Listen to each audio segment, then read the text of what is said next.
Hasim Rahman Jr. fighting Jake Paul.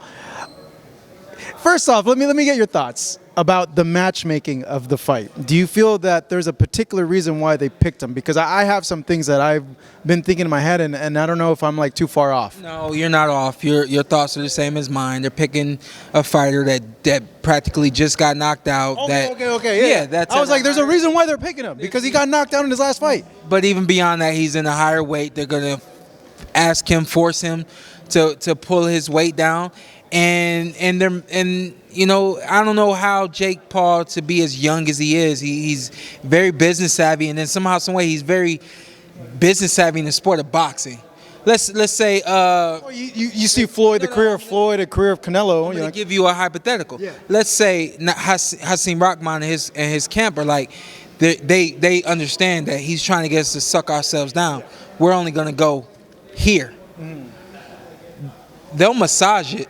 Jake Paul, they'll massage it. They'll cancel the fight, and they'll massage it and make it all Hasim's fault, and they won't take the rap for anything. You know what I mean? Like, he really has a way of doing this so that he's kind of like covered all of the bases. You know what I mean? So even if you take a look at the rehydration clause, he's covering all of his bases. You know what I mean? So the fight as a whole, I've known Rock for a while. My dad's trained Rock maybe once. And, you know, he has to work hard in preparation for this fight. He cannot take Jake Paul lightly, and he has to be ready to go the distance and remain upwards to 90% through the distance of the fight. We all come to the ring 100%, if 98, 99, 90, 97%. But as the course of that fight goes on, it ticks down. Now we're at 98. Now we're at 92. Now we're at 93. But the elites, we train to perform at 95% for 100% of the fight. You know what I mean? So those guys that don't train like that or don't know how to train like that, those are the guys that come to the ring and they look gassed after a few rounds, which is what Jake Paul is expecting. So. A two-part thing. Do you expect Hasim to win? And do you think he's severely handicapped coming into this fight? I think he's handicapped coming to the fight. I want him to win. But do you think he's going to win? I want him to win. Ooh. So it's tough. You have doubts there. No, I just want him to win. You want him to win, but you're not saying that you think he's going to win. What's the difference if I want? Well, there's a difference between want or if he's going to do. If he's actually going to win. Well, I want to be in movies. Well, it's the same thing, but are you in movies? You are. So that means I want to be in movies. Marcos? Yeah, me too. All right. So I want a couple million in my bank account also. I think I'm going to be in movies one day, Marcos. So you think Rodman's going to win the fight? I want Rock to win. Shawn, hook me up with the movies too. You know, I want to make a cameo in the movie of your life, right? It sounds good. It sounds the pesky reporter. How I've always been asking you questions in a scene that you're cutting weight. You should do a scene when they cut your hair for the. Why not? What fight was that? The Ugas fight. Silly, man. Yeah, silly moment. Silly moment in time.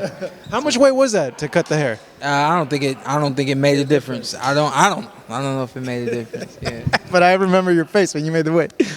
Here with Shawn Porter in Los Angeles, Marcos Villegas, Fight Up TV. Check out his podcast also, Porter Way Podcast on YouTube and all podcasting platforms.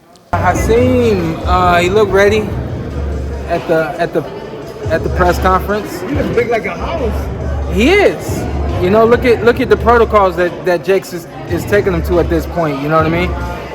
How did Jake learn these little tricks? You know what I mean? You gotta. There you go, BJ. That's great experience to have in your corner. You know, not somebody that was at the elite level in boxing, but somebody that clearly is very knowledgeable in the sport.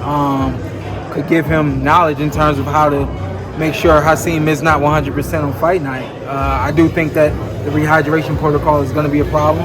I think that the weight in itself is going to be a problem. And you can't help, especially when it's Hasim, to expect him to do big things. And, you know, it's funny because you got the boxing world that's ready to knock Jake Paul down. I'm not really ready to knock him down. But then you got the other side of the world that's like they don't understand, and they're so for Jake. you know, I think as long as he's in the ring, I want it to be a good fight. As long as he's in the ring, I do want him to be able to show that, you know, people can come from something else and box. And people can come from boxing and do something else. It's what I'm trying to prove to people now, you know what I mean? So I think in a lot of ways we've kind of flipped sides.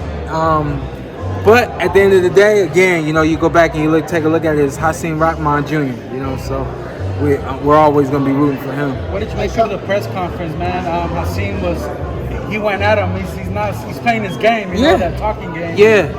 What did you make of the press conference? I like that Hasim, he seems to be like he has his mind made up on what he wants to do. He's very definitive in terms of what he is expecting from this fight. He's expecting to be the first guy to beat Jake Paul. He's expecting, you know, this to be a real boxing match. You know, I don't think that prior to this fight, there hasn't been a true boxing match that Jake Paul has been in. And, you know, Jake is, you know, hey, if I win, you do this, you do that. Hasim's like, nah, man, that ain't where I come from. I come from, we fight, we make money, we go home. You know what I mean? So I dig that about him. He didn't let go of, I'm a fighter. You know what I mean? And that everybody else has let go of being a fighter, and that's come into the world of everything else. Thank you so much for watching this video, and make sure to subscribe for more videos of your favorite fighters over here on Fight Up TV, and give us a follow online as well at Fight Up TV on Twitter and on Instagram. We appreciate it, guys.